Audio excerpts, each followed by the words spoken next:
In 1947, the body of a young woman was found brutally murdered, her body cut in half. Decades later, the mystery still hasn't been solved. Welcome to Horrors and Mysteries. I'm your host, Hannah, and my co-host is my lovely fiancé, Micheal. That's me. And this is the case of the Black Dahlia.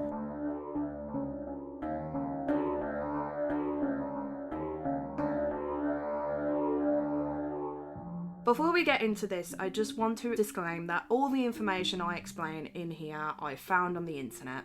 I found on documents that I've just mashed together into one case. If anyone has any feedback, please let me know via email or via comments. So, let's get into this. Also, this is our first podcast, so... It is. Any awkwardness will probably evaporate in the first few minutes or whatever. But please do let us know all your feedback. Yes. And I am going to be the co-pilot from the north of England, if that means anything to you. And, yeah, I'm going to take a sip of a caffeinated beverage. After you, my dear. So, who was the Black Dahlia? So, the Black Dahlia is actually the given name of a woman called Elizabeth Short. Short? Yes, her last name was Short. She was born on the 29th of July, 1924, in Hyde Park in Boston. She was nicknamed the Black Dahlia because her friends saw that she used to wear a lot of dark clothing and she had quite dark hair. Now, I've seen different disclaimers of she had brown hair. I've seen people say she had black hair. I'm not definitely sure, so I'm just going to go with that she had quite dark hair. I always thought it was because she had black hair, because it's like, people always like, whenever you think of Black Dahlia, the Black Dahlia murder, apart from thinking of obviously this horrific murder, you always think of, for lack of a better term, the pop culture impact it's had. Like how many things are like, there's a band called the Black Dahlia murder. Yeah. Like people, I've heard it come up loads in like pop culture and like, don't some people, I'm sure there's a necklace in a film named the Black Dahlia.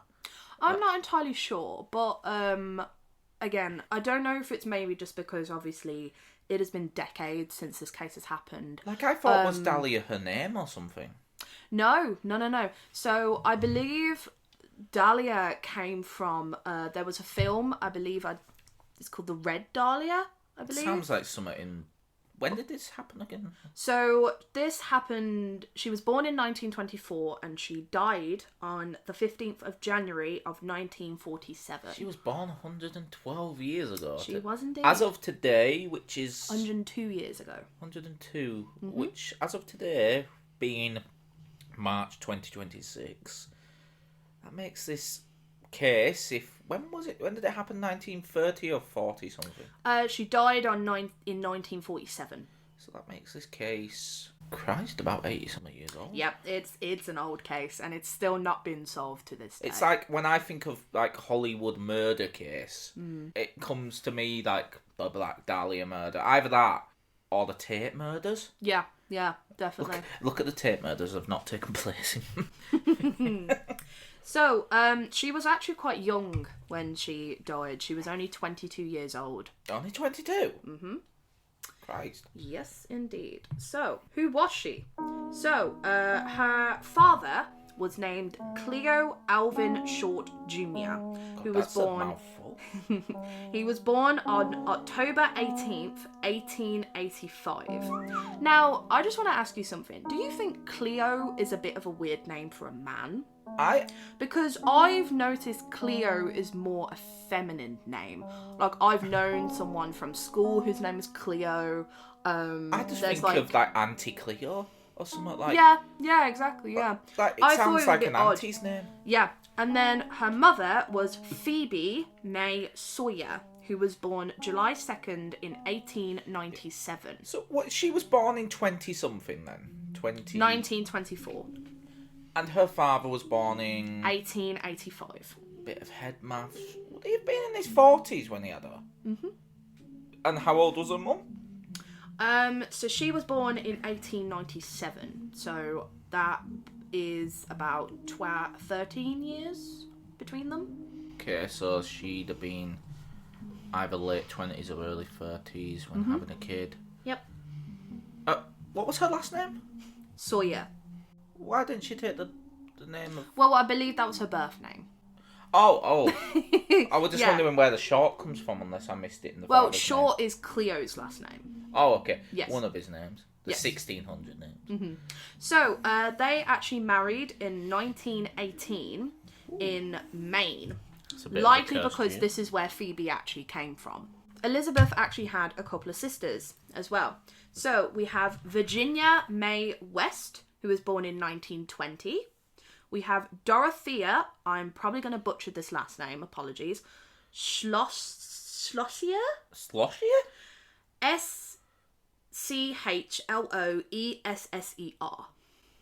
Well, That that's name. that's a unique Who was one. born in 1922. We have Elnora Chalmers, who was born in 1925, so this was after Elizabeth. And then there was Muriel Short, who was born in 1929. There's only one thing I have to say right now. Sorry if I interrupted. But okay. you say she was born in Maine. Was it Elizabeth? Is it Elizabeth? Elizabeth was born in Boston. Okay, that's... I will get into... Yeah. Okay, They do a lot of moving around, I was will going to say say that's... How the hell did she end up... that. You will see, Especially for trust me. 1920s. Yeah, I know. You will see, trust me. I will get into it. Christ. So, funnily enough, actually, two of Elizabeth's sisters died in not long ago, actually. So, Elnora, she was born in 1925 and she died in 2022. And then Muriel Short was born in 1929 and she lived till 2023. So they've lived quite long lives. Good genetics. Which is kind of sad considering, Elizabeth, she only lived till the age of 22. I know, when some sicko did what he did.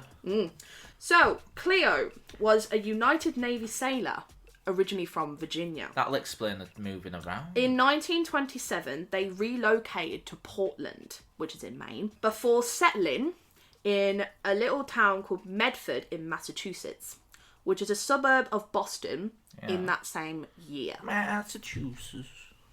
Troubled by bronchitis and severe asthma attacks, Elizabeth, at the young age of 15, actually underwent lung surgery. That's something for them days. Yeah, because obviously I think the bronchitis and the severe asthma, That used to be deadly back then, didn't it? It was too much for her. And actually, doctors literally suggested to her to move to a better climate to prevent further respiratory problems. Is that why she ended up in California? It is indeed, yes. She actually dropped out of Medford High School, so this is where she went to, during her sophomore year, which I believe is on the younger side of high school. Yeah, I believe it's like their either first or second year. Yeah, so essentially it's like between the years of year 7 and year 9 for us in the And UK. by the way, if you can't tell, we are English, so if anything doesn't make sense to us, sorry, blame the Anglo-Saxons. Yeah. Yeah. Cleo actually, for a job, built miniature golf courses until he actually lost a lot of his savings during the 1929 stock market crash. Oh, the Great Depression. Indeed, yes. Wait, how So do you go Elizabeth was only 2 years old how do you at go that from time. A Navy sailor. to making miniature I know. golf courses? Yes. That's quite the career change. Well, change. Sorry, lisping mum. So I'm actually going back a bit slightly. Yeah. So in 1930, Cleo's car was found abandoned on the Charlestown Bridge, and it was actually assumed that he had jumped into the river. Oh. Believing that, her husband was deceased, Phoebe took it upon herself to start working as a bookkeeper to support the family. However, obviously, with, how many children? 5. Being a single mother of 5 children at this time is probably not the best. I mean, especially back then, being a single mother. I mean, with a husband that had supposedly, ended himself. Mm-hmm. I mean, there's a stigma about that today, let alone back in early 20th century. Yeah. It's like, was there any... Do we know if he did Well, I'm actually going to get into that. Oh. So, 12 years later, Phoebe actually received a letter of apology from Cleo, who she presumed had been dead this whole time. He had just relocated and started a new life in California. Well, that's very nice. I know, right? So, he took the coward's way out. Instead of splitting up with her, he just moved. It's kind of funny. Staged to look like he died. It's kind of funny, because it's like, he doesn't just, like, die in a car crash. No. Like, stage it like that. No, he makes his family actively think he took himself out. Yeah. And that seems downright sadistic to me. Yeah, it is a bit. It's like starting a new life's one thing. I don't know if it was to do with the fact that obviously he had lost a lot of his savings in the stock market crash the previous year. She wants to know where my mind went. Go on. Don't know about you. My mind went. Did he owe someone money? It's possible, yeah, because obviously I don't know really. That's the sort of shit you see in Godfather. I did actually try and look into that, but I couldn't really find. Much on it? No, there's not really much on Cleo. Her parents themselves, because obviously a lot of the documents that I found was on Elizabeth herself, not really her family. But so obviously definitely a troubled this was a bit of a shock. So, at the young age of just 18 years old, Elizabeth actually relocated to live with her father, who she had not seen since she was 6 years old. Wait, I hope there's context for this, because I don't see, like, oh, okay, my dad fakes his own death. Mm-hmm. I don't see him for, like, so many years. Mm-hmm. And then I just go and relocate halfway across the country to him. Yeah, I don't know if it was to do with the fact that obviously, because, you know, she had the severe bronchitis and everything, she was told to relocate I wouldn't want to be anywhere near him. Yeah, to somewhere with a milder climate. I don't know if she was thinking more about that. I'm not really sure. But obviously, I thought it was a bit strange that you'd want to go and live with your father that you haven't seen. No, I don't think so. You haven't seen for 12 years and you assumed dead, who has just gone off to live a new life, you know. It's kind of a bit of a stab in the back. Yeah, really. yeah. It's like I thought it was bad when the father just said he was going out for milk, but having him fake his own death. Yeah. Find this cow on the side of the road. You've probably grieved the man. You've probably faced the social shame of, he's probably burning in hell right now. Blah blah blah blah blah. Nope. And then he's like, oh, I'm back, and then you're like, I need a better climate for my lungs. Let's move in with him. Yeah. It's quite funny actually, because it makes me think she's not in the right headspace. I don't know if that's just me. Yeah, it's possible. So, at the time, he was actually working as at a nearby naval shipyard on San Francisco Bay. Back to the ships again. However, they actually argued a lot. So not even a month later, Elizabeth had moved out. And I thought my family had drowned. So, because obviously, you know, Elizabeth needed to keep a job and she needed somewhere to live and stuff, she actually stayed in California and she took up a job at a base exchange at a place called Camp Cook. Place doesn't exist anymore. Oh, it's now a Space Force base. Oh, is it like storage space or something? No, I believe it's more like something to do with NASA, because you know space. Oh, I thought you meant the space. No, I think like outer space. The English language, it's a glorious thing, isn't it? She was living at the time with a United States Army Air Force sergeant who reportedly abused her quite a lot, although it has never actually been proven. What sort of abuse are we talking? Physical abuse. Like domestic. Yes. Oh, okay. Now, in 1943, she was actually arrested. There is actually a quite famous, what's it called? Mugshot? Mugshot, yes, of her. Was that the same year she was found? I will get into it. Okay. No, it's not. Spoilers. But, yeah, so she was actually arrested in Santa Barbara for underage drinking. She was in a restaurant with a bunch of different army soldiers who she actually tried to claim that one of them was her husband. But this didn't work. Definitely a trouble. So, yes, she was arrested, and juvenile authorities actually sent her back to Massachusetts, where her mother was living. Could give him a ping But pong. instead of that, she was like, no, I'm going to Florida. This girl gets around. She does indeed. Bit of a transient. Yeah, you could say that, yeah. While she was staying in Florida, she met another Army Air Force officer called, now this is a mouthful, Major Matthew Michael Gordon Jr., who was training for deployment to Southeast Asian theatre of World War II. Oh, so this was mid-war, yeah. Yes. I'm surprised she was able to travel around so much mid-war, because stuff was rather restricted. Yeah, I know. Yeah. I don't know, really. So, she actually later told friends that Gordon, as I'm just going to call him for his last name, had actually written to propose marriage. How long have they known each other at this point? Not long. But then again, it was back in the 40s, and they were sort of dating someone without, as they would say, but then courting someone. Yeah. Without marriage. It's like, especially in America. So he was actually recovering from injuries at the time from a plane crash that happened in India. She actually accepted the offer, but sadly on August 10th of 1945 he actually died. No. From a second plane crash. Oh, he was shot down. I think so, yeah. I don't know exactly how he died in this plane crash. I don't know if it was from the impact of the plane crash. I don't know if the plane was shot down.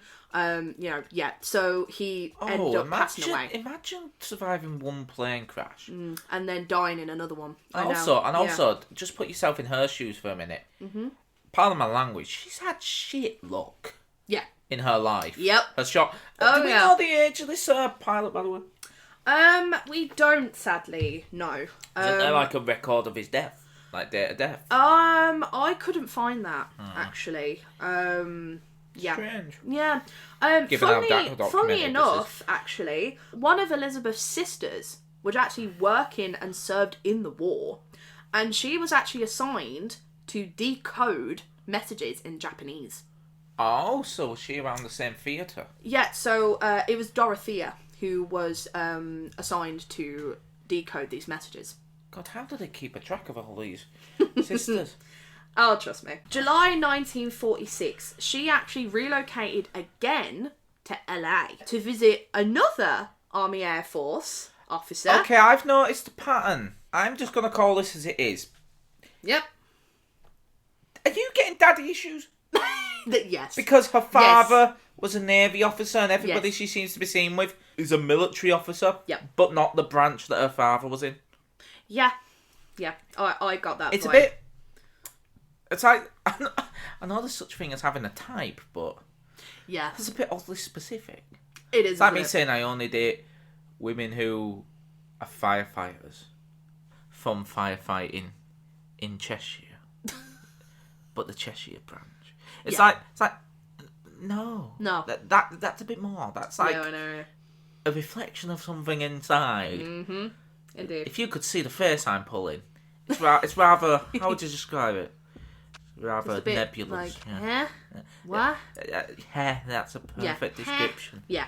Very in depth. Yes. So, this Army Air Force was actually a lieutenant, and his name was Joseph Gordon Finkling. He was apparently an acquaintance from Florida. So that translates to probably fooled around. Yeah. Especially in Rambling. She spent the last 6 months of her life in Southern California, mostly in the Los Angeles area. LA. Shortly before her death, she had been working as a waitress and rented a room behind the Florentine Gardens nightclub on Hollywood Boulevard. From what I could find from this Florentine Gardens nightclub, it was apparently a very popular nightclub at the time. It was one where everyone knew it. Everyone goes there. You know, like big people went there. What sort of nightclub are we talking? Because especially given Hollywood at this time, was it just a speakeasy, a social club, or was it more of a, let's say, gentleman's club? I think it was more a gentleman's club. Oh, yes. So it was a little. Was it known as being a bit seedy? Yes. A piece of scum and villainy. Yes. Now, At this time as well, friends have actually described that Elizabeth was an aspiring actress. Although she was not really known to pursue that career, she just kind of... Always wanted to take part. Yeah. It makes sense. It was the boom of the Hollywood age. Yes. Especially 40s. Monroe was around in the 40s, wasn't she? She was, yes. Yeah. Yes. I mean, especially back then, yeah. I believe these group of friends as well knew her as Betty Short. And they actually met her at this nightclub and described her as being very classy.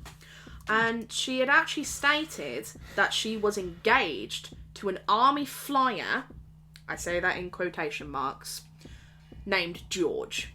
Now, I couldn't find anything else more on that. I don't know if it was just kind of something that she said to make herself look better. A bit more high status. Yeah. Especially, because think about it like this, I don't know if this occurred to you, Hannah, but especially during the war, dating a serviceman would be a pretty good look for you socially. Yes, so that's what I got from that. That she was just trying to make herself look better. But then again, it's a double-edged sword, because if you become getting known as, oh, you're engaged to all these different people, back then they'd have called you a floozy. Yeah. Which sort of works against the social credit there. Yeah, I know, Yeah. Yeah. So... Reputation is everything in LA. On July 9th of 1947, so this is the year that she would sadly pass away. 2 years after the war. Okay. She returned to her home in LA after a brief trip to San Diego with a man called Robert, who was known as Red from his family and friends, Manley. He was a 25-year-old married salesman that she had been dating. He claimed that he had dropped her off at a place called the Biltmore Hotel in downtown LA. The way you said claimed then... Claimed. Yeah, Yes. I'm... This is what he claimed happened. Apparently she was going to meet one of her sisters. I don't know which one. I just know it was one of her sisters. Is this all what he said? Yes. Yeah. This is coming from him. Who was visiting from Boston. That's quite aware. However, it does seem like she did make it to the hotel, because staff at the Biltmore recalled seeing a woman matching her description using the telephone that was in the lobby. Shortly after this, she was allegedly again seen by patrons of the Crown Grill Cocktail Lounge on 754 South Olive Street, which was approximately 600 metres away from this hotel. So this is probably the last time that she was seen alive. 600 metres to feet. Let's get that. Well, it's 3/8 of a mile. So that's quite a distance. Yeah, kind of. I'd say probably about 5-10 minute walk, I'd say. Okay, not that big of a distance. No. Yeah, so this seems to be the last time that she was seen alive. That's the last confirmed sign. Yes. So, Very alive, at least. on the morning of the 15th of January of 1947, her body was found by a mother who was walking her child to a park.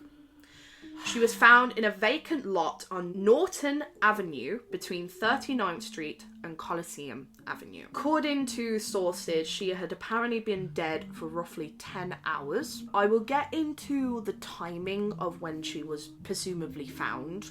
There isn't an exact, which is weird. I think it's a bit strange that they haven't exactly ruled down a time that... Wait, did they not record the time that the mother...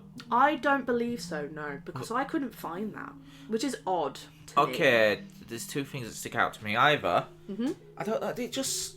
Either times happened and shit's got lost, essentially.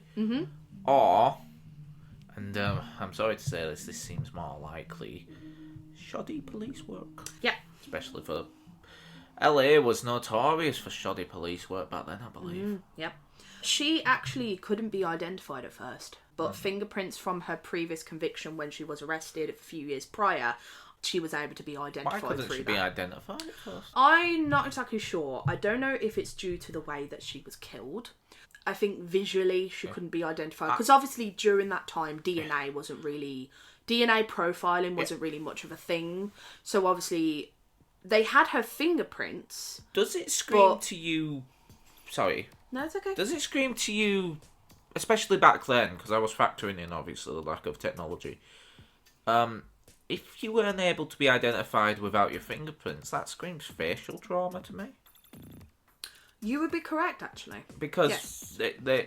All I know is the first part of call is to look at the face. Yes. So, her cause of death was down to actually blood force trauma to the head. She was bludgeoned, essentially. She was bludgeoned, yes. So, the cause of death was hemorrhage and shock. Her face had been sliced 3 inches on each side. Oh. Presumably while she was still alive. Now, Christ. this would be known as a Chelsea smile. If Glasgow smile, essentially. Yes, Glasgow. It's Chelsea smile, Glasgow smile. It's known as a few different ways. Basically, imagine how the Joker's mouth goes. Essentially, that's how she was cut. Okay, there's something I might be able to add here that you're probably aware of it. I'm not sure. Mm-hmm. But that typically has been used with gang activity. Yeah, definitely. It's something that gang members used to give each other. It's a very odd thing to do, I think. She also had a concussion from the blows to her head. However, her skull was not fractured, so it wasn't enough to actually fracture her skull. So she was beaten hard enough to give her a bleed on the brain, yet... I don't believe so. Wait a minute, a hemorrhage, isn't that what that is? Yes, yeah. Correct, yes. My bad. But not hard enough to... Fracture her skull, no. So, did they ever identify, like, to me that says fists? Did they ever identify the murder weapon, yeah. you mean? Not that I could find, no. Because a pipe would break the skull, surely. Yes. So, or a hammer. They actually found 3 deep abrasions on her forehead, just above her right eye. And abrasions, like, isn't it just short of a cut or something? I believe so, yes. I believe it's like a gash. I know a laceration's like a like a laceration, I believe. There was actually marks around her neck, her legs, and her thighs, which indicated that she may have actually been tied up. Ooh. Yes. Sounds like an abduction so far. Yeah, it does actually, because they do believe as well that she wasn't killed where she was found. I just need to get this out of the way. This may be triggering for any people, but was she assaulted like that? Do we have any idea? Because that's what my mind first went to. I believe there was oh Christ, a sort of evidence towards that. Yes. So the mother actually thought at first it was a mannequin because she was actually posed in a way. She was posed? She was posed. I believe it was like her arm was up and her leg was bent, but I can't remember for sure. But she was posed in a way. And we haven't even got onto the strangest thing about this case yet. No, the body was actually sliced in half at the waist, supposedly after death. And as well, there was no blood. There was no blood in her body. Her body had been completely drained. Randomly as well, they had removed one of her breasts. Oh. I don't know why. I don't believe her breast was ever found. That screams trophy to me. Yes, that's what I believe. I believe the killer took a trophy in the form of her breast. Okay, but that's weird because why wouldn't you take the other? No idea. But going back to where her body was sliced in half, the cut was apparently described as very clean, and it was clear through the backbone. The body had also been scrubbed clean, and 2 bristles from this said brush were found on her body. So it's weird this, because the savage beating gives me crazed attack or sexual like abduction, beat her up. Because a lot of these crazed sex killers have a weird. They love the power of assaulting women, but they also despise them at the same time. It's weird. That's true. But the surgical nature of the cut is what sticks out to me, because it's like, why is one part of this MO so violent, like the Chelsea grin, the beating, her being unrecognisable. Yes, the skull didn't fracture, but that's still one hell of a beating. I agree. But then you juxtapose it with this like surgical clean slice. Yeah. Like I'd expect it's like strange, isn't it? like if it was some random sex fiend, some attack, you'd expect it to be all jagged. No, you wouldn't expect him to cut her in half in the first place. No. And the draining of the blood, that almost seems like something a professional killer would do. Yeah. Or some weird cultist or something. Yeah, I would agree actually, because I do think, the whole cutting the body in half, which as What are your thoughts on that? apparently happened after death, is a very weird choice to do, because What does it tell? what is the point? She's already dead at that point. So what would be the point of to cut her body in half? What's your Because instincts telling you about that? I don't really know, because it doesn't really get rid of recognition, because obviously she's still got her fingers, she's still got her teeth, everything like that, hair, everything that can be used to identify the victim. So if they wanted to get rid of that, they would have cut off her fingertips and they would have removed her teeth. But they haven't. They've literally just cut her in half. Also, if And you I wanted don't to get rid of her, understand what you'd the have point just was. cremated her or something. Yeah. I don't understand what the point was of cutting this body in half and dumping it in a lot. Okay, something just occurred to me. Yeah. If it is someone who went on to be a serial killer or killer or whatever, they are known to sometimes experiment to find their That thing. is true. That is true, yes. And that actually leads on to a supposed theory that I'm going to get into in a bit. Yeah. But let me just tell you something. So, I believe this happened after the body was found. A policewoman actually recalled a woman matching her description coming up to her saying, quote, "Someone wants to kill me." Okay, that's weird. She said that a former serviceman suitor threatened her life if he saw her with another man. Oh. There were loads of different phone calls to police about a man supposedly molesting women. There was another phone call that saw a man in a car driving around near where the body was found. That didn't really go anywhere, sadly, because, again, it was very brief. It was just like, oh, I saw someone driving around the area. He could have lived around there. Who knows? Other witnesses claim that at 8:30 on that morning that she was found, they didn't see a body. So she must have been dumped after that before midday, because again, I couldn't find a specific time, but I just found that she was found in the morning. So it had to have been after 8:30 before midday. The serviceman theory, it's like, it makes me wonder, okay, if you've had experience in war, that could explain some of the aggression. A witness actually came forward reporting that they had seen a car that matched the description of a Ford sedan near where the body was found, and this was at about 6:30 in the morning. So I believe people are getting their timings mixed up, because how is it that some people have said that the body wasn't there at 8:30, but then someone has said it was there at 6:30? That doesn't add up. And people's memories are known to lie to them, essentially. Well, sometimes. I believe this was actually a few days after the body was found. So It's possible you can it's sure, yes, some people's memories could get a bit muddled, but yeah, I digress. A car that was actually found, abandoned at a service station near where the body was found, was thought to be a lead, because it contained strands of grass were caught in the wheel, apparent blood splatter, and on the front seat was a newspaper about information of the crime. I feel like there's a book coming. There is, actually. So they found out the owner of this car. I couldn't find a full name. I just knew his name was Mr. Doherty. And he was ultimately cleared because he actually left his car in that service station to go to a party nearby. Bit strange, I still think, as well. Because why wouldn't you just drive to the house where the party is? Playing devil's advocate, it could have been extremely busy. That, and also maybe... But in a service station. Yeah, it is a bit strange. And what's the blood? How do you explain that? Exactly. There was eventually no evidence that he was actually connected.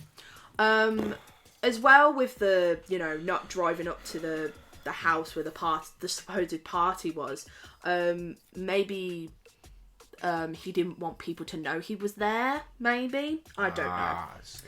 Yeah, that's... The only thing is, the lack of leads that are getting followed up on from what you've read so far. Yeah. It's screaming to me. Oh, just some random girls got killed. Oh, we'll look at it another day. Yeah. However, over the years, there have been quite a few theories that people have connected. Well, yeah. Just a little disclaimer. These aren't all the people that are connected to her case. These are just a few that I've chosen that I feel like they stand out or are more prominent, or they have like more evidence pointing to them. And this is not us saying that I'm not saying these people actually did this murder. We're just discussing ideas. Yes, these are just theories that are out there. Please don't say with. So, our first theory is a man called Daniel Voorhees. Oh, that's not a good name to have. I'm a horror fan. Voorhees. Jason Voorhees. Oh God! I'm sorry. That's me. Sorry about the fourth wall break, but that's not a good omen. So, he was 32 years old at the time, and he actually confessed to the murder. He gave the name Daniel S. Voorhees. How is this just a lead? It wasn't actually known if this was his actual name, and I will get into. No, but if he's confessed, like. Oh, I'll let you continue. I'm just confused. So, he actually telephoned police not long after her death, stating, and I quote, "I can't stand it any longer. I want to confess to the murder of the Black Dahlia." End quote. Not long after this, he actually walked into the station himself and repeated it again, saying he wants to confess. Okay. He was turned over to a police psychologist who was named Dr. Paul River, who actually couldn't come to a definitive conclusion about the situation, whether he was just a bit off the rails. He couldn't determine Essentially, he couldn't tell if it was a hoaxer. Yes. Weirdly enough, though, he would not give a definitive place of residence. He actually gave several different hotels as where he was living at the time. So it seemed like he didn't want to give up where he was actually living. That's very weird. Apparently as well, there was also a signed confession that a detective by the name of Ed Barrett had from Voorhees. He also said that he had a wife and a 9-year-old daughter in Phoenix, but he declined to give further information on that. That's a bit random. Oh, okay. He has also apparently said, "I am so sick, I can't stand it, I have to get it off my chest." It was reported on January 28th, so this is just shy of 2 weeks after she had died, in Phoenix, that Voorhees had been arrested 4 times beforehand. And Any ideas what for? Yes, I will get into it. So, I don't have a lot of information about them, but I know what happened. So, in 1934, I couldn't find exactly what month, he was first arrested for auto theft. Okay. In February of 1936, he was arrested again for disturbing the peace. Probably being drunk somewhere. Probably, yes. He was given an 180 days sentence, but it was suspended. Huh, lovely. In September of 1942, he was actually charged with, I don't like saying this word, so I'm going to say grape. Oh. The case was actually dismissed because he was actually admitted into the US Army, and I will get into that. Wait. It was dropped because he was admitted in... Oh. I will get into it. Yeah, and then again in 1945, in September of that year, it was vagrancy and disorderly conduct. So basically he was homeless and a bit of a drunk. Yes. So, He was an applicant for the Fleet Operation Base in Long Beach because a fingerprint card was actually found in his jacket. I believe that was something they did at the time. Probably to identify recruits or something. Yeah, I believe so. So, in 1942, he was arrested for being connected to an assault to commit rape. Oh. He provided his age at 25 years old. That makes no sense because in 1947 he said he was 32. So he's lying about. Seems like. So seems 5 like years. Someone who just lives either multiple lives or a pathological liar. Yes, because his only connection to Elizabeth was apparently that they had dated in 1941, which would have made her 16 or 17 at the time. And how old would he have been? 24.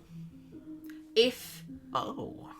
Well, we don't know, because obviously in 1947 he said he was 32, but then in 1942, 5 years earlier, he said he was 25. Either way, it's a bit strange. Yes, it is. Yes. So Elizabeth would have probably been considered a minor at that time. Oh, yeah. 2 weeks before her death, he had apparently taken her on a bus trip. We have no idea where. Okay. She had apparently first gone to California in 1942, which didn't make sense. Yeah. Apparently this was 1 year after he claimed he had started dating her. So how did he meet her? Because he was from California. Yes, but she first went to California in 1942. So how did he meet her? Because she wasn't even in it at that time. No.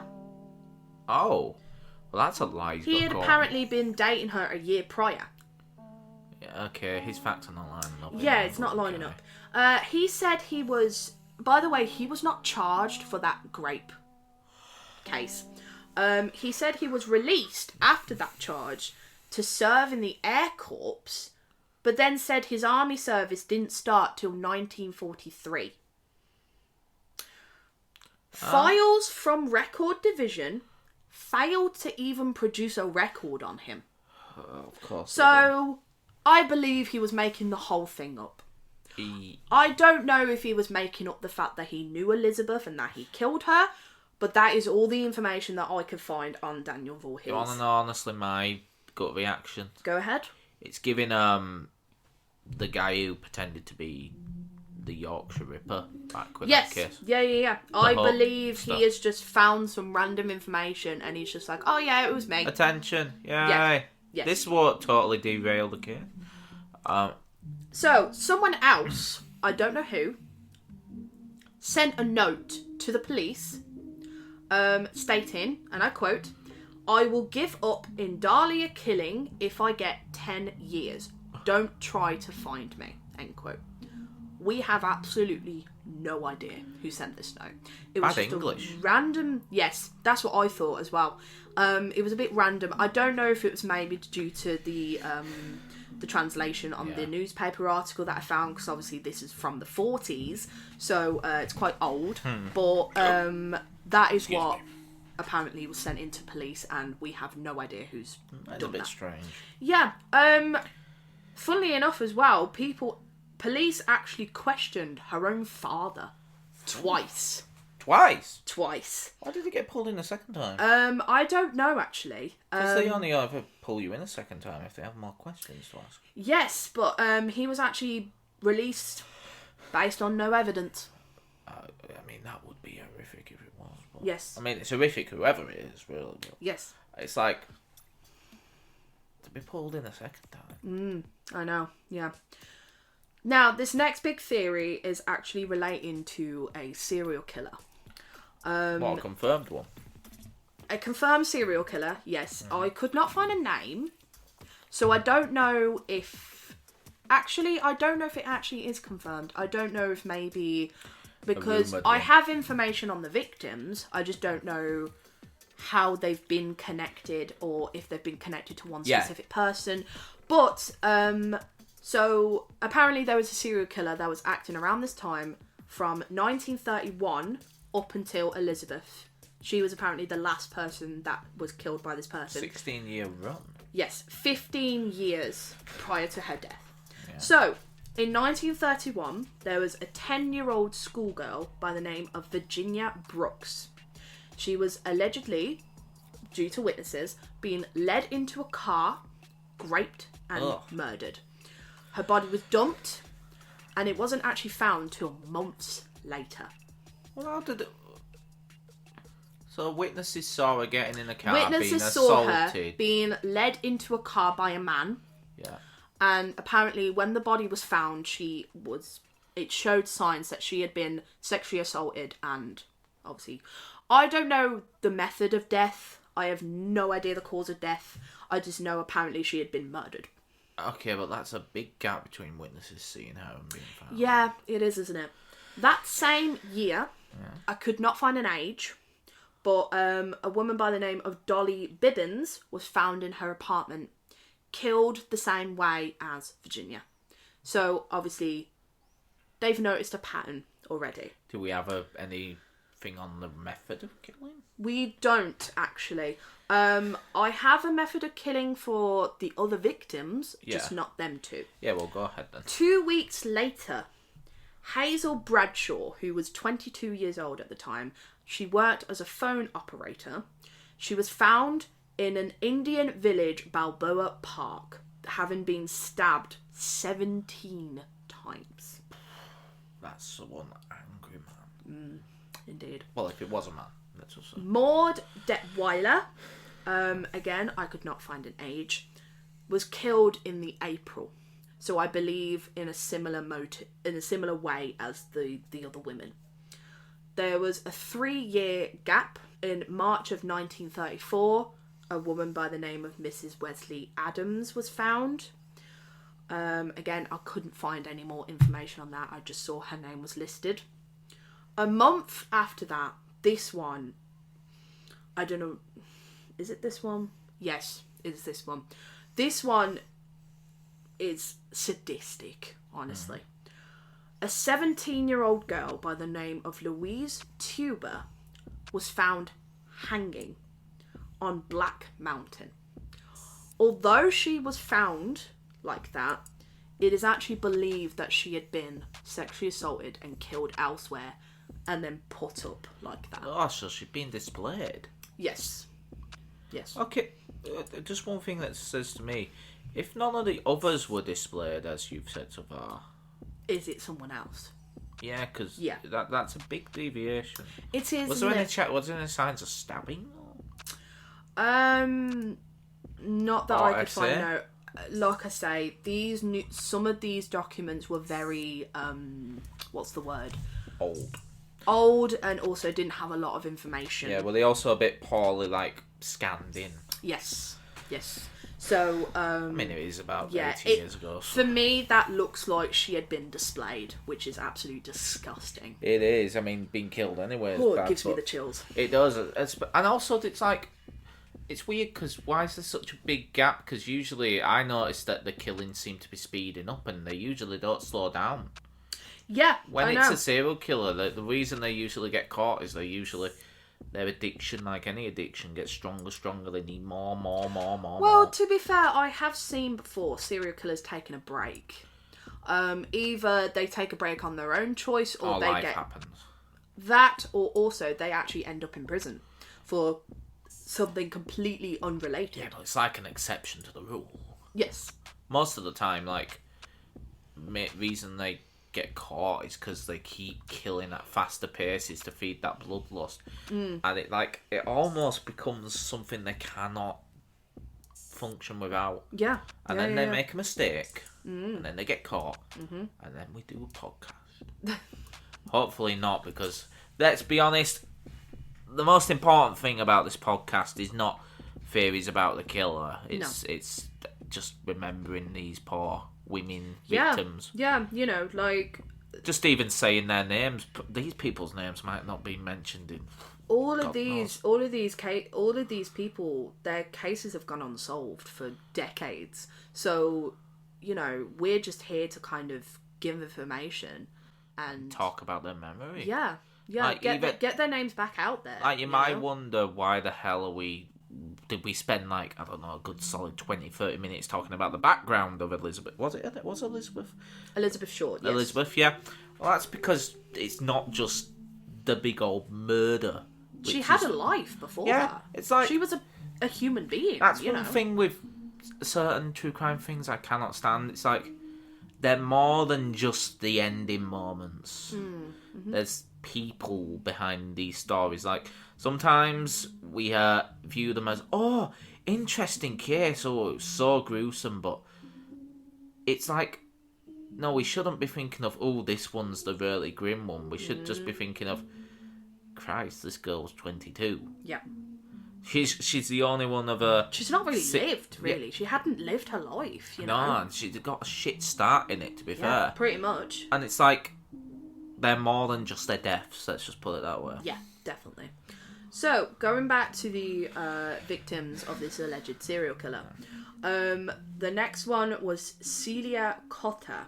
She was 16 years old, and she was found murdered just before she entered her own home. So she was found outside her own home. Jesus. She had been raped, allegedly tortured, and strangled. Okay, there's one thing that confuses me about that. Mm-hmm. Surely it can't have happened just outside her own home, because how the hell did no one see? Well, I don't know if maybe her body was found outside of her own home. That's what I mean. That was the way that it was worded in that document. So I believe that she had probably been tortured elsewhere and then dumped outside of her house. Okay, there's something weird here. If you ask me, first point, that one seems more consistent with the previous ones than the last one with the hanging. Yes. And second, that suggests to me that the person knew where she lived. Yeah, because I doubt... going back to Dolly, she was found in her own apartment. It's like, because I doubt when someone's doing all that torturing, obviously, I don't know how they feel and I don't want to, but it's like, I doubt it's on their mind to be like, oh, by the way, where do you live? Because I need to dump the body there. Mm-hmm. Yeah. It's just, that's the interesting thing about this, though, because it's like, trying to get into the psychology of these people. I mean, like, you've studied this before. You've literally studied psychology of them. Well, I did criminology at uni. Yeah. So, but for years I've always had an interest in true crime. We're a qualified podcast. We are. Yes, we are. The last victim before Elizabeth was Miss Ruth again. I'm sorry if I butchered this last name. Muir. Muir. I have no clue. She was the daughter of a banker, and she was found on September 2nd of 1936. Her head had been badly beaten, she was raped, and her body had been slashed. Okay. And then obviously Elizabeth is assumed to be the last victim. Okay.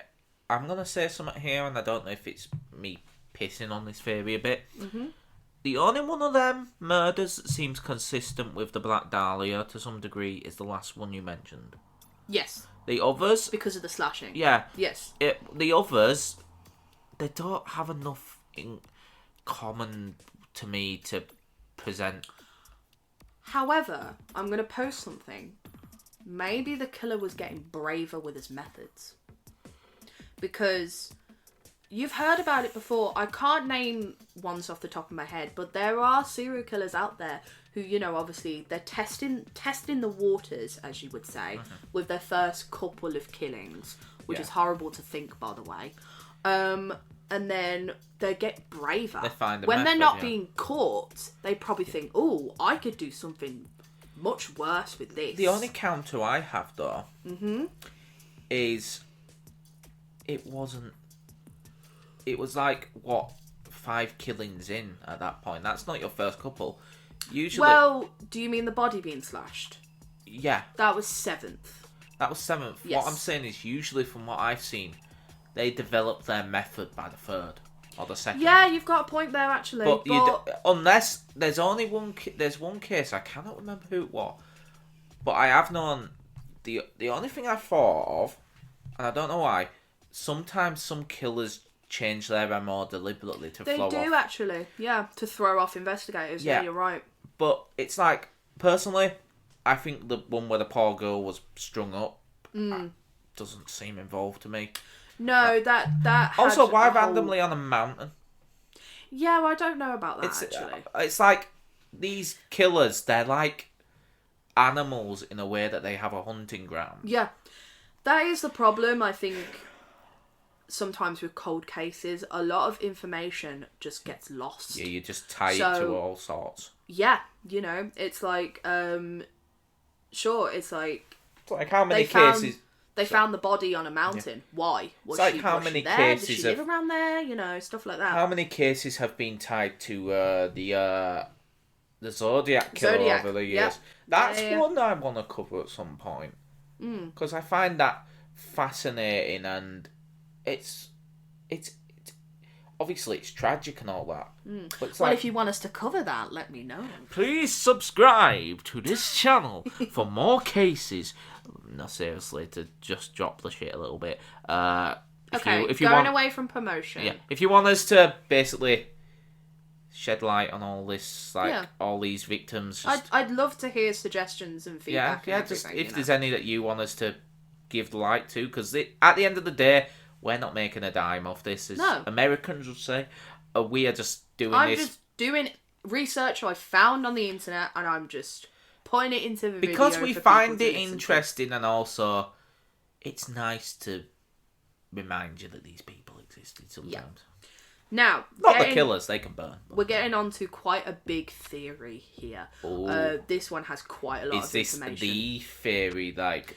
You'll always find cold cases have that one... Yes, I would say this is the most believed person to have killed. Oh, go on, hit me with it. So, his name is Mark Hansen. So, on January 21st of 1948, so a year later, just over a year after Elizabeth had died, a phone call came in to the office of a man called James Richardson. He was actually the editor for The Examiner. That newspaper at the time. It was quite a famous newspaper at the time. This person claimed to have killed Elizabeth and was actually congratulating James on the coverage of this case, which is a bit weird. Also, side tangent. Yep. The coverage of this case. Don't know if we'll get into it today, because I don't know. We probably will, because if you can't tell, we're natterers. The coverage of her, it's a bit weird, to say the least, how they talked about this murdered woman. Mm-hmm. I don't know if you want to just keep on with what you're talking about, if you want to cover that now. It's up to you, darling. But... Well, what Michael's referring to is essentially some wording at the time of these newspapers were written. They would describe the victims as pretty or... what's the word? Attractive, you know, like, these are dead women, and they're just being described as almost like they're objects in a way. One news article I found literally said a sex fiend about Elizabeth. And it's like, there's no sort of respect for someone who has literally been murdered. Also, considering the only photo that most of these will have seen would have probably been a picture of her badly beaten face or her mugshot. Yeah, it's the fucking weird. Yeah, if you ask me, it is quite weird. Yes. Yeah, it's quite it comes off as a bit morbid. Now, actually, going back slightly, I just remembered, you know, the fact that you brought that up. The young woman Louise, who was found hanging, she was actually described as pretty. The pretty young woman who was found hanging on Black Mountain. I do not see like, call me Mr. Woke Michael if you wanna, but I don't. I find it a bit disgusting. I don't see what someone's attractiveness has to do with reporting a murder. It's like you don't see it if someone's covering a football match. Like, they don't go, "Oh, the attractive David Beckham." Yeah. exactly. It's like they go David Beckham, but it's like Yeah. with women especially, they always seem to... They always seem to be kind of sexualized. Yeah, in a especially way. back then it was like the blonde bombshell, Yes, Marilyn exactly. Monroe. Yep. Or it's like, even sometimes men, it's like the silver fox. Yeah, it's Silver like, Fox. You yeah, don't definitely. need a... There's no need for Okay, that it's- extra word. It's There obvious. isn't. It's obvious what it is. It's a news thing to try and be like give them a moniker, so it's Yeah. like it sticks out more. But it's like, did bad taste not exist back then? It's like you don't just describe people. It's like I don't. If I was a cop or a reporter, I wouldn't go to a scene and be like, oh no. Male. Oh, look at this pretty woman that's Look dead. at this busty woman who's lying dead. It's like that No, literally sounds like something you could hear in 1940s Yeah, LA. And honestly. it's like, no wonder this place is so seedy. Yeah. It's like, no wonder every film director was requiring their, like, starlet to, oh, well, maybe if you bust up a bit. It's like, it's such a culture. Mm-hmm. And I'm not a prude, but it's almost, not everything has to be sexualized. Exactly. Yeah. And it's like, it's so weird how times have changed, like, getting into, like, human psychology here. But back then, they'd have been like, oh, it's a newspaper headline. But now, if someone's been like, oh, the attractive so-and-so's been found dead, they'd be like, that is so degrading. Yeah, definitely. And yeah. It's weird. It's It is fascinating. really, really weird. Yeah. So, going back to this Mark Hansen man. Yeah. During this phone call, he had actually... Well, we don't know if this was Mark Hansen himself calling the police, but the caller told James Richardson to, quote, expect some souvenirs of Beth Short in the mail, end quote. Oh. 3 days later, a suspicious envelope was discovered, addressed to the Los Angeles Examiner and other Los Angeles papers. Oh no, where's this going? These words had been cut. You know when like ransom notes and stuff have cut and pasted words from, say, like other newspapers and stuff like that. Do you want to know what instantly pops to my head? Do you remember when I showed you Baby's Day Out when they did the ransom Yes, note? I do. And it's just literally parts of fashion magazines to spell them out. Yeah. Literally. Apparently, Basically, it's just from newspaper clippings. The stereotypical, like, ransom note. Yes. Except it's not a ransom. This actually read, here is Dahlia's belongings, letter to follow. The envelope itself contained her birth certificate, business cards, I don't know what business, photographs, again, I don't know what photographs. There were a few names written on a piece of paper and an address book with the name Mark Hansen on the cover. Okay, there's just something that screams out to me here. Yep. It's been a full year. There'll have been coverage that entire year. But how have they got her birth certificate? Like, I know they didn't have Data Protection Act back then. But it's like, that just screams to me, is that someone in a position that's able to acquire birth certificates? It's possible, yes. Were any of these things ever identified as belonging to the Dahlia? I will get into that, actually. Okay. So, apparently this whole thing had been carefully cleaned with what was believed to have been gasoline. Now, I actually forgot to mention this earlier, but Elizabeth's body was cleaned with gasoline. Why You know how I gasoline? mentioned it was scrubbed clean with that brush? Yeah. They used gasoline. I don't get why gasoline. I'm guessing I'd it's have sort of... instantly thought bleach. Yeah, I'm guessing it sort of just kills any sort of DNA or anything. That almost suggests to me, if I heard that someone been essentially doused in gasoline, you'd instantly think, well, they're going to light it on fire. Several partial fingerprints were actually lifted from this envelope and sent to the FBI. But you won't guess what. Did they lose them by any chance? They were compromised in transit, so they could not be used. Yeah. Frustrating. Okay, this is going to become a common thing. Frustrating as This is going to become a common thing in these podcasts, but can the FBI do their job correctly? The same day that this envelope was received, a handbag and one black suede shoe were reported to have been found on top of a bin in an alley short distance from where her body had been found. The items that were recovered, but they had also been wiped with gasoline. Do we know where this Mark lived? I will get into about Mark Hansen himself. So, police obviously wanted to know who this Mark Hansen man was. The owner of the address book.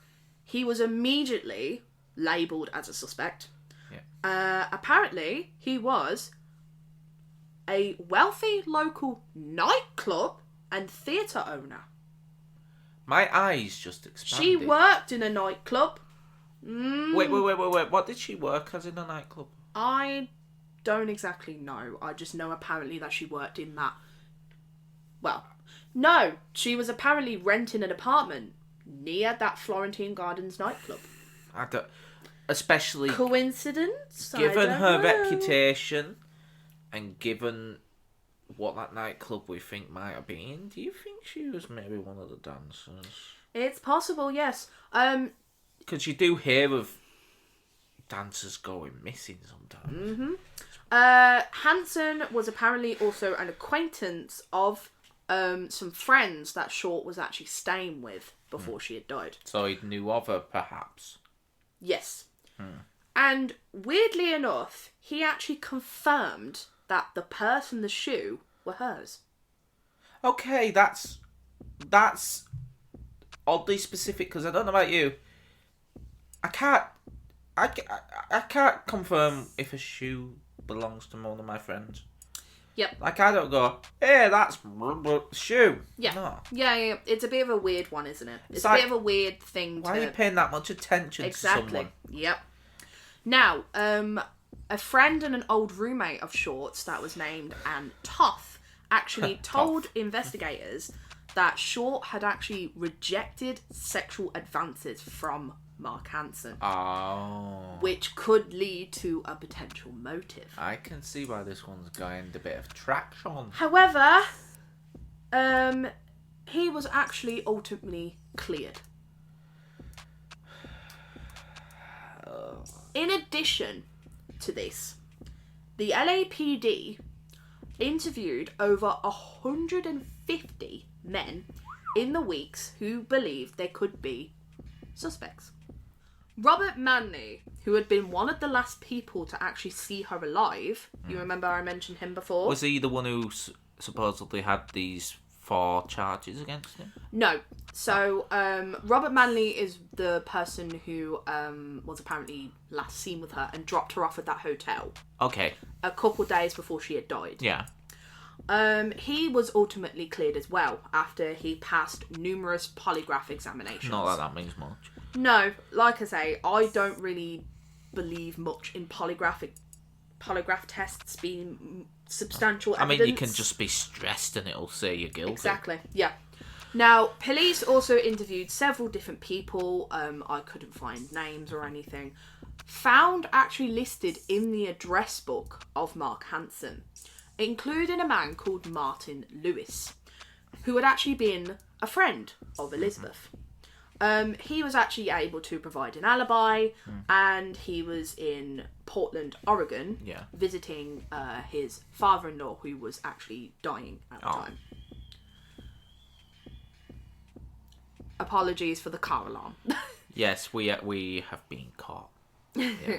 A total of 750 investigators from the LAPD and other departments worked on this case during its initial stages, including 400 sheriff deputies and 250 California State Patrol officers. Do you want to know what's sad? What? If she hadn't been cut in half and it wasn't so memorable, I can guarantee that number wouldn't even be half. Yeah, I have to agree with you there. Because I do believe, because obviously the the way that she was found, I honestly think it wasn't a. I honestly think with a lot of this, especially in the time, it wasn't a case of we need justice. It was a case of I want to be the one to solve the Black Dahlia murder. yeah. Which is kind of a bit messed up if you think about it. Yeah, I agree with you there.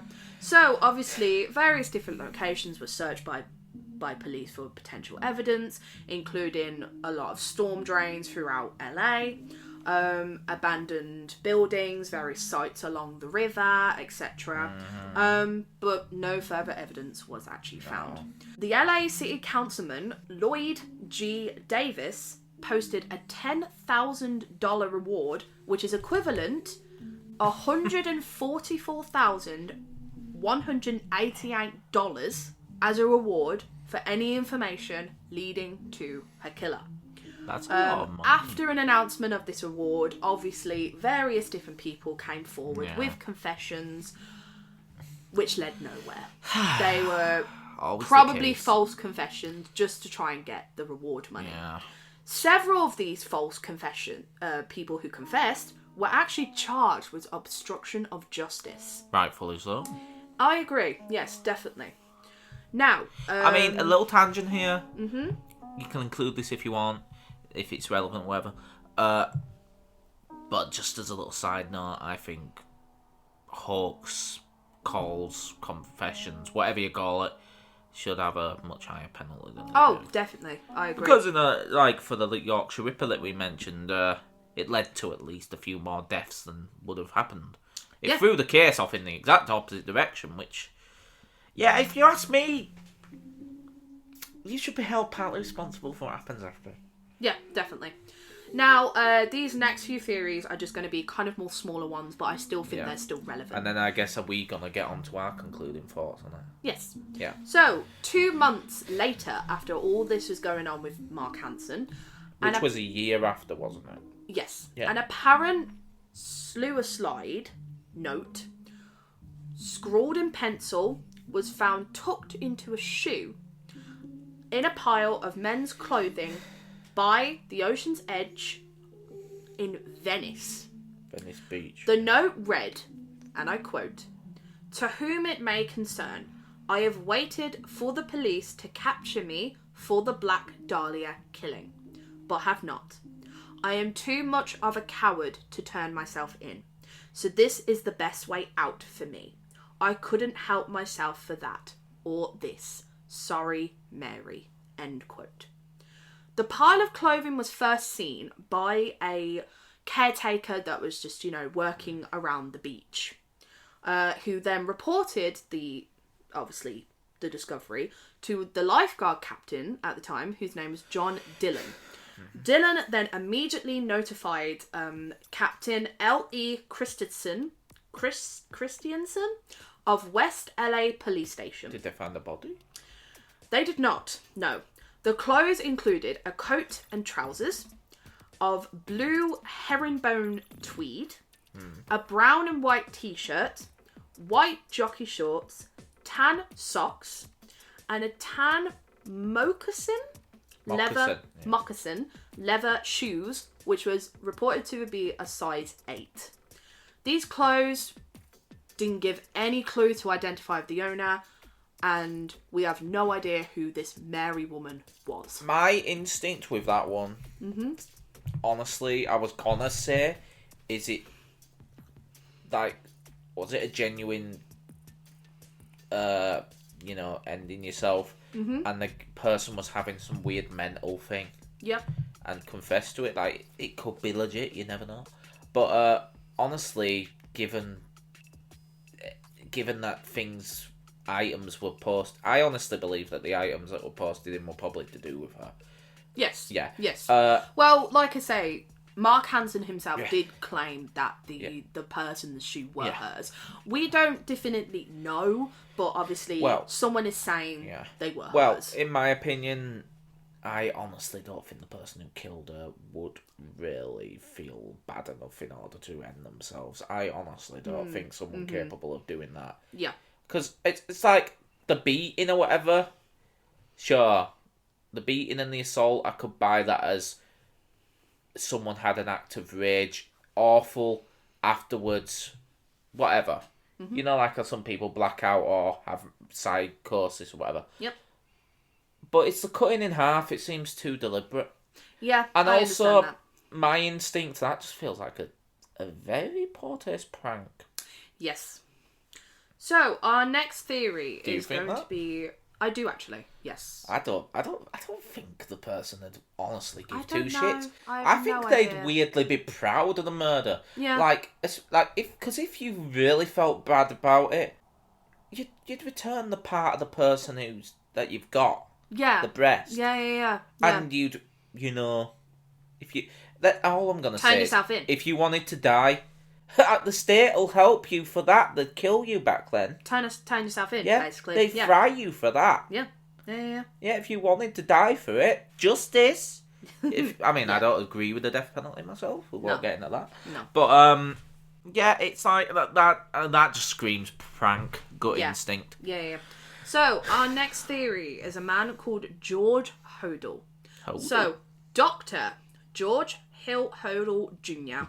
came under police scrutiny in the year of 1949 when his own daughter, 14-year-old Tamar Hodel, accused her own father of molesting her. Oh. Despite 3 witnesses testifying that they had seen it happen, You're not gonna say what I think you're gonna he was say. acquitted 2 months later. The trial led the LAPD to include him, a physician specialising in sexually transmitted diseases, along its many suspects in Elizabeth's case. In 2003, it was revealed in notes from the 1949 grand jury that investigators had actually wiretapped George's home and obtained recorded conversation of him with an unidentified visitor saying, quote, "Supposing I did kill the Black Dahlia, they couldn't prove it now. They can't talk to my secretary because she's dead. They thought there was something fishy. Anyway, now they may have figured it out. Killed her. Maybe I did kill my secretary." End quote. However, LAPD investigators ultimately cleared him. After a month-long investigation, because they were not able to prove that Hodel ever met Short. Yeah. George's son, I believe this is... This Hodel's son. Yes. I don't know when this actually... Oh, this was years later, because obviously this was in 2003. Yeah. George's son, Steve Hodel, who was actually a former LAPD detective, has written books explaining he believed that Elizabeth was George's mistress and that he had killed her and several other victims that have been linked to, funnily enough, that you mentioned it earlier, the Zodiac Killer.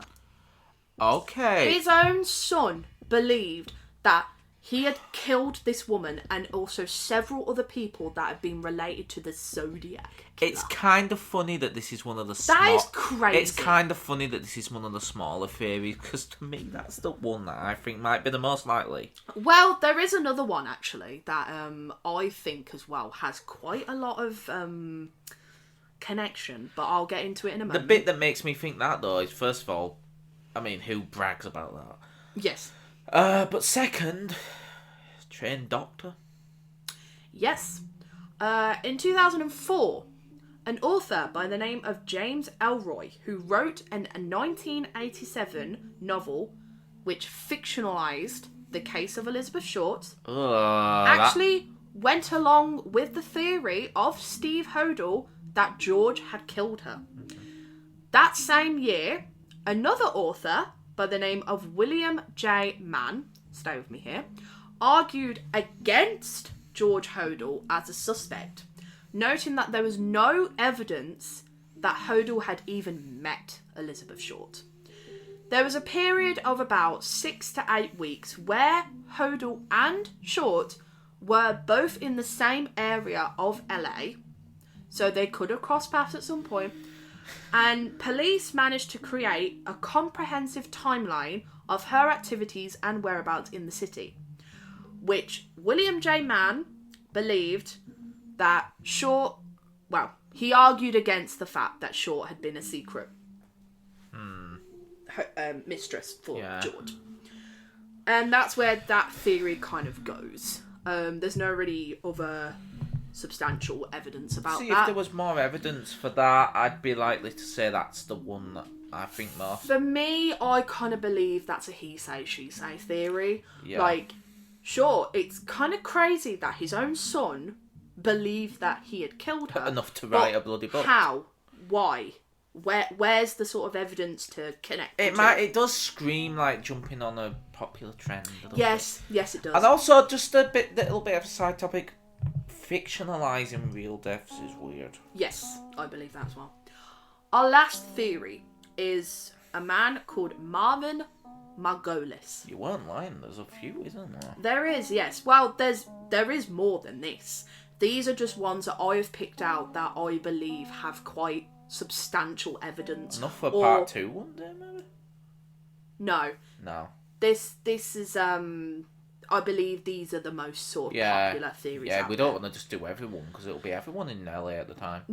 So, Marvin Margolis was identified as a key suspect as he was one of Short's many boyfriends during the time of when she lived in LA. Mm-hmm. He was born in 1925 and he was an aspiring medical student who served in the US Navy Medical Corps during the invasion of Okinawa, where he worked as a surgeon assistant and handled corpses and limbs of dead and injured soldiers. Okay. You can see where I'm going with this. Yeah, that fits her type too. Yes, that fits her type, and also it fits the fact that her body was cleanly cut. Yeah, that's a skill set that could be useful. A medical student who was underneath a surgeon who was obviously handling corpses would probably know the correct method to cleanly cut someone in half. Yeah, at least cut a limb. And also being through Okinawa. Yes. That's a lot to have witnessed. Yes. Which, funnily enough, I'm getting onto that now. All of that actually contributed to severe mental health problems. What we'd call PTSD today. He was discharged from the Navy as, quote, 50% disabled. I don't really know what that means. How do you get 50% disabled? I have no idea. And he was described in military records as having a history of instability and a potential for violence. He was not promoted to a more advanced medical positions in the military, I believe because of this, which he attributed to discrimination because he was Jewish. While he was allegedly dating Elizabeth, he was a pre-medical student at University of Southern California. So he obviously lived in California at the time that he claims he knew Elizabeth. Yeah. But I'm guessing there's not much evidence other than that, because considering this is one of the smaller ones. Well, you know I mentioned William J. Mann earlier? He actually believed that reading police files, it actually indicated that some LAP investigators continued to view Margolis with suspicion in this case. William J. Mann believes that Margolis is the most plausible suspect, as thoughts? He was the only known person, I will get into my own thoughts in a minute, he was the only known person to fit the following criteria. He had known contact with her. He had medical training in anatomy sophisticated enough to account for her bisection. Yeah. And he had a history of severe mental disturbance and deep resentment enough for a motive. What's the deep resentment about? I don't exactly know. It doesn't really sort of elaborate on that. But he also had access to a facility where he could have got a weapon to cleanly cut her body. And also drain it. And also drain her body. Okay, I can see why you thought that. Which would have been the university medical lab. Oh my god. Which routinely held cadavers for medical students and at the time, I believe the person who ran this sort of medical lab was actually on vacation for a brief time before, at the time that she had allegedly disappeared and was found murdered. That is weird. Yes. Okay, so I'll just say my thoughts. Go for it. Of all the suspects you've said so far, I can see why he thought he was the most likely one. Yes, Only thing otherwise is more solid evidence I'd want. Yes, that is the trouble a lot of... Like, if I was on a suspects. jury, I wouldn't be able to concretely say that. So, that is all the information I have for this case. But it does seem like that no one has actually been fully arrested for her murder. And the sad thing is, all of them are probably dead now. That is true. So, I don't really know if this case will actually ever be solved. It's just one case that has just been put away, really. No. Which is kind of sad, but... It is. But I want to know what you guys think. I do too. Like, what's your most... What's your thoughts? What's your sort of... Who's standing out to you as a possible suspect for this murder? What I'd like to know as well is, what's your thoughts on the weird almost...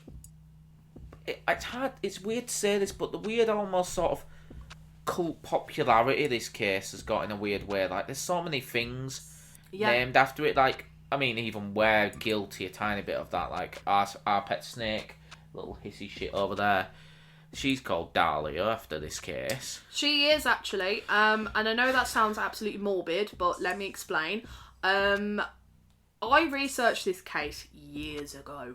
And before she met me. The name Dahlia just kind of stuck with me. Because I knew as well, people also say Dahlia. And Dahlia is actually a flower. So... Is it? Yes, it is actually. Oh. Yes, so I don't know if maybe Elizabeth was also known for maybe her beauty relating to a flower. I don't know. Well, according to all them, how all them journalists talked about her, the only thing they mention is beautiful. Yeah. They seem to not think of her as a person, just as a pretty face. Yeah, true. Which is disgusting. Indeed. But yes, so I was actually meant to get a black and white sand boa. It's turned into snake talk now. It's just a little disclaimer as to why my snake is called Dahlia. So yes, I was meant to get a black and white sand boa, so I thought, Black Dahlia, black and white snake, it sort of connected for me, and then obviously that didn't work out, so then I ended up getting a hognose, the name Dahlia is still stuck with me. And it's kind of appropriate, because like a lot of things in this case, she's still a mystery to me to this day. Indeed, yes. So, I hope you have enjoyed listening to the both of us ramble about this case. So have I. I still have that hope that maybe one day this case will be solved, but I don't know. It's sad to think that it won't be, but who knows? Who knows what could happen? Who knows? I mean, like... Things have come out decades later as the Zodiac Killer, they know who that was now, don't they? I think they're about 99% sure, but yes. Yeah. So, if there's anyone you would like us to talk about, please let me know. What's our next case we're thinking of doing? I don't know, actually. Should we ask people what they think? Yes, maybe? I want to know what you guys think. If not enough of you get back to us, we'll decide. If you have any suggestions, any feedback, anything like that, please let us know in the comments. What are we thinking? I want to actually touch on where we come from. So, if you can tell in our voices, we are from completely different areas in the UK. Yeah. For those who know me, you would know that I am from Birmingham. She's a Brummie. I am a Brummie, born and raised. Peaky Blinders and my lovely partner here is from Yorkshire. Yes. He's a northerner. I'm from North. He's from North. So that's why I aren't just a weirdo who speaks strangely. I'm a weirdo who speaks strangely about crime. Indeed. And mysteries. This podcast is not just about disgusting murders. No. Their victims. This podcast is about well, to put it... strange things in the world that cannot be explained. Yeah, as Hannah's put it off camera, all sorts of shit. Pretty much, yeah. Yeah. So, obviously when I say the name Yorkshire, you probably think immediately of someone that we'll probably touch on at some point. But it's not the case you think what I'm going to mention in that hometown episode, if so. Let us know what you guys think, and thank you for listening. I've been Hannah, and that's Micheal. We'll see you next time, and I'll let you say the last word, my love. Thank you for listening to Horrors and Mysteries with Hannah and Micheal. And Dahlia. Thank you. Bye.